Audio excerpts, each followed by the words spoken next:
in spring, bikers and drivers once again are having to share the road, and unfortunately sometimes that can lead to deadly collisions. In fact, right now a CU athlete is recovering.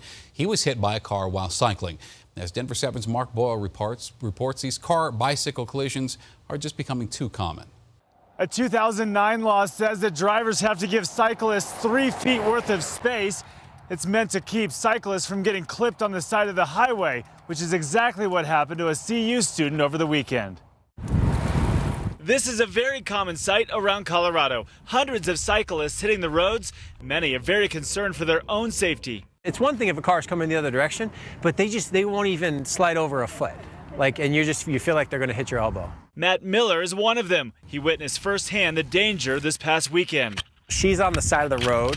Her shoe was 10 feet up the road. She's face down, crying, and her bike is destroyed. This, a picture of 20-year-old Phoebe Aguchi's helmet. Witnesses say she was hit while on a group ride Saturday outside of Boulder. She's part of the CU triathlon team. They're smaller, they're more difficult to see, so be aware that they are out at any given location. Aguchi has moderate injuries and was released from the hospital. According to CDOT, though, cyclists run bigger risks than in years past. Stats show more and more cyclists are involved in accidents, with nearly 1,500 in 2015. Of those, motorists were faulted for nearly 3/4. But cyclists play a role too, and cycling coaches preach safety. In Boulder County, there's a lot of roads that have a very wide shoulder, but that you should be riding as far to the right as possible. You shouldn't be on the white line. This as troopers review video evidence to find that driver. I can't imagine how that truck driver feels knowing that, how's he living with himself that he took a college girl out and fled the scene of the crime, right in front of me. State Patrol's asking anybody that has any information as to maybe who was involved in that crash that injured her to call them. In Boulder, Mark Boyle, Denver 7. In Colorado Springs, police say late last night, a 16-year-old boy crawled through the bedroom window of a 4-year-old girl's room and tried to kidnap her. Well, good thing the girl's mom is a light sleeper because she heard some noise, went to her daughter's room and scared off that teenager, and police later arrested him. This is the 6th man now arrested in connection with the deaths of 2 El Paso County teenagers. Alondra Wilson is accused of trying to influence a public officer. And deputies are still trying to track down these 2, Endo Velarde and Carlos Meza. The 2 teenagers were found dead 2 weeks ago. So far, deputies won't say how they died or how they are connected to all those who have been arrested. An alert if you happen to fuel up in Jefferson County. There's been an uptick in reports about the use of skimmers. Those sneaky machines that steal your credit card information. Just make sure and look for this red sticker. This should help because it does mean that that pump is safe. New developments tonight in the search for a missing Littleton woman. 36-year-old Charlene Voigt's family reported her missing last June. Well, in November, Littleton police started searching a Denver area landfill. Chief investigative reporter Tony Kovaleski is in the newsroom now with some exclusive information you uncovered today. Tony, you learned police have wrapped up that search of the landfill. Exactly, Shannon. Informed law enforcement sources have confirmed that fact. Earlier, after actually nearly 4 months of digging through trash and rubbish, and Littleton's police department today confirmed it concluded that landfill search on March 10th. Police announced back on November 14th that they had started searching for evidence at the Commerce City landfill. You're looking at aerial video from the day that search started. Now, back in November, sources told Denver 7 Investigates that Littleton detectives were able to place Charlene Voigt's boyfriend at the landfill the day she was believed to have disappeared. Sources said police were specifically looking for Voigt's body and or a mattress that was removed from the apartment police searched following her disappearance. Now, Denver 7 has also learned that back in December, the Littleton City Council approved $500,000 to fund that landfill search. Now, a few days after Charlene disappeared, her boyfriend was arrested on sexual assault charges connected with another woman. Those charges eventually dropped and he was released. Now, coming up at 6, more on the search and details of what police found and what searchers did not locate during that 4 months at the landfill. Shannon? Tony Kovaleski tonight. Thanks, Tony. With authorities in Washington on high alert for vehicle attacks, a driver erratically runs into a police vehicle near the Capitol. Now, this happened 1 week after the deadly driving attack in London. Officials say, though, there is no indication this one in Washington was in any way terrorism. That driver is in custody tonight. Well, the White House still won't say how the leader of the House Intelligence Committee made it onto White House grounds to meet with a source about the investigation into surveillance claims. The Senate Intelligence Committee now says they will move forward with their investigation into Russia's meddling of the 2016 presidential election.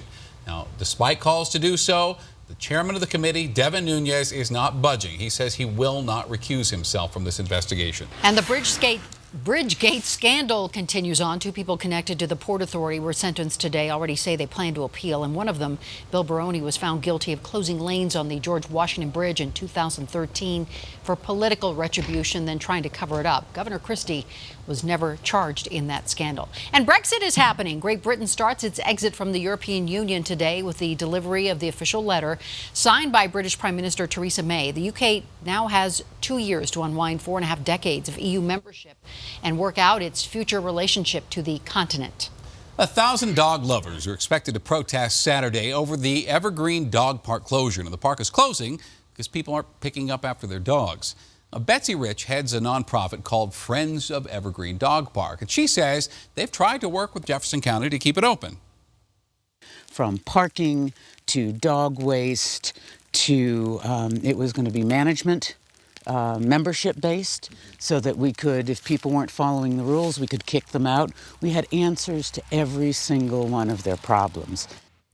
Jefferson County Open Space says parking, loss of education, and stream erosion are also reasons they're closing it.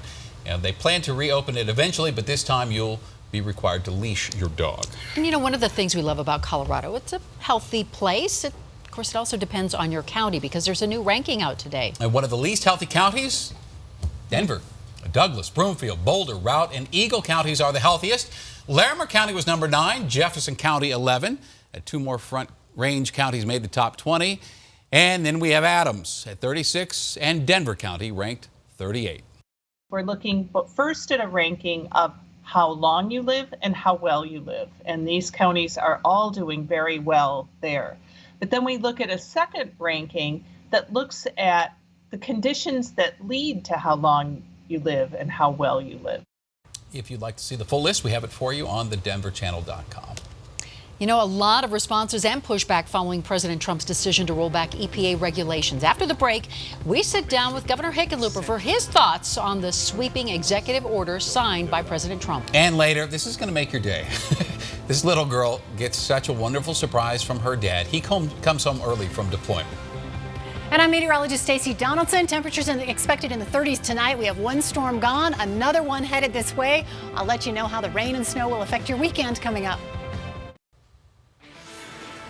Colorado now a step closer to keeping oil and gas drilling away from our schools. The House passed a bill today and it moves on to the Senate, and it calls for widening the perimeter around schools where drilling can take place. So right now it's 1,000 feet from the front door. This new bill would make it 1,000 feet from the property line. The bill's sponsor, Representative Mike Foote, says it's all about student safety. Well, from clean air to the general health of your family, a lot of concerns here in Colorado after President Trump ends climate change protections put in place by the Obama administration. Of course, our governor was fired up about this and eager to talk about it in a briefing today with reporters. And Denver 7's Mark Stewart joins us now. And what do you say, Mark?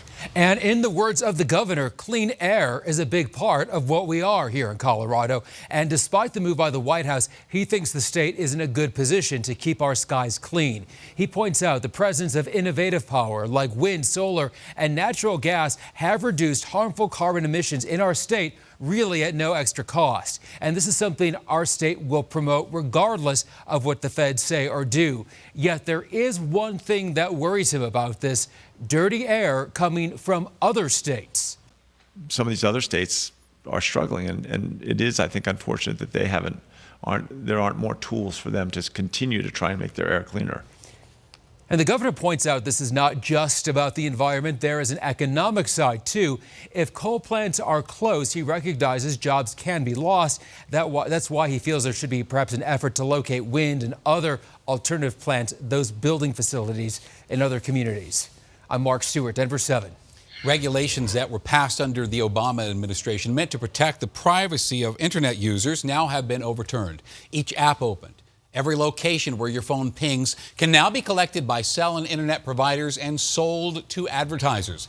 Experts say one of the ways to keep your information private, read the fine print in your cell phone agreements, your internet agreements, and then ask if you can opt out of sharing your personal information. And you know, calling your senator or U.S. representative just got a whole lot easier because, you guessed it, there's an app for that. It's called Stance app. And the way it works, you record a message for your senator or representative on the app, and the app delivers that recording at night when the phone lines are freed up. And if the lines are busy, Stance will keep calling back until your message is successfully delivered. Now, just an FYI here, your messages are not private. Stance publishes every recording on their site with your contact information. They also publicly tweet your message to that person's Twitter handle. Well, what an interesting 24 hours for us. We had a storm come on through, and now it's left the area. So Loveland Ski Area with 7 new fresh inches of powder out there from this storm. Here in the Denver metro, it's bright and sunny with hardly a cloud in sight. And we had mostly rain here for the metro area. And you can see some of those rainfall totals here. The big winner, Fort Collins, is 63/100 of an inch, about a half an inch in Boulder, and about a quarter of an inch in Denver, and everything in between around our metro region. But we're not done yet. We are going to have a break from the rain tomorrow. And then the rain's going to show back up on Friday and change over to snow on Sunday. Some flights are already being canceled and such over at DIA, so keep that in mind. You might want to call ahead if you're flying out on Saturday, thanks to this approaching storm system. Now, our current conditions include temperatures in the 50s, and boy, it's sunny and bright out there. 56 downtown and at DIA. Our winds out of the north at about 18 miles an hour. And we mostly have 50s here for the Front Range, a little warmer toward Longmont and Dacono, around 60. And then 52 for Castle Rock and 54 for Highlands Ranch. Now, as we head into our evening, our temperatures will drop into the 30s for overnight lows. And as I mentioned, we'll get a break from the rain tomorrow. Lots of sunshine, highs in the mid 60s for the day. And not too bad at the bus stop either. 40 to start out. You'll need a sweatshirt or a jacket. And then 64 going home. And we'll just have some high clouds. So for a day, we'll have high pressure in control. It'll stay warm, it'll stay dry, and then we have another storm system headed this direction. So one has left Colorado. It's into the Central Plains now. This is our next storm system coming this way. So for tomorrow, or for tonight, we'll have that front into Oregon and Washington. By Friday morning, we'll have rain and snow showing up not only for the high country, but here for the Front Range as well. You can see it a little better here on the Futurecast. It'll be very quiet all day tomorrow. A little bit of snow coming up towards Steamboat Springs in the afternoon. Changes over to a little rain as that front is approaching. This will be by 7 o'clock tomorrow night. Then once we get into Friday morning, we really start to see things change here for our area. And you see how the snow and rain at 9 a.m. Friday morning, we'll have right along the Front Range and the Eastern Plains, and it keeps winding through Colorado. As you see here, we'll still see that moisture right over Denver by 5 o'clock. So keep the umbrella close at hand on Friday. It's going to be a rainy day. Then by the time we get to Saturday, it changes all over to snow. 35 degrees tonight, though, mostly clear. And we'll have those temperatures in the 30s here for our area and parts east. Some 20s thrown in there as well. 20s from Eagle to Aspen to Durango at 28 degrees. If you're in Grand Junction, 39 degrees for you.